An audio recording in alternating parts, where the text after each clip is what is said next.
මැද පෙරදිග යුදමය තත්ත්වය තුල හොර්මුස් සමුද්‍ර සංධිය කේන්ද්‍ර කරගෙන මේ යුදමය තත්ත්වය නිසා බරපතල ආර්ථික කඩාවැටීමකට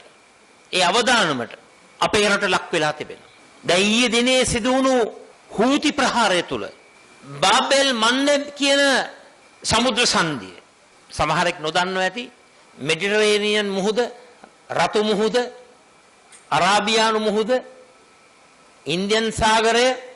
මේ හැම කොටසක්ම සම්බන්ධ කරන. ඒ වගේම අපේ රටේ විශේෂයෙන්ම යුරෝපා හවුලට එක්සත් රාජධානියට ඇඟලුම් අපනයනයන්, තේ අපනයනයන් ඇතුළු තවත් අපනයන රැසක් ක්‍රියාත්මක වෙන ඒ මුහුදු මාර්ගයත්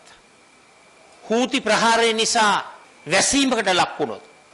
මේ ඇති වුණු කඩාවැටීම තවදුරටත් කඩාවැටෙනවා. අත්‍යවශ්‍ය බෙහෙත් හේත්,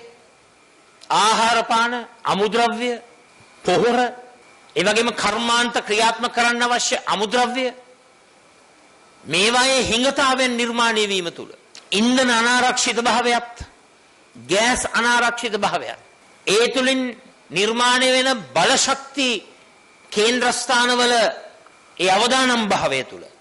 කෘෂි කර්මාන්තයේ ඉඳලා, දීවර කර්මාන්තයේ ඉඳලා,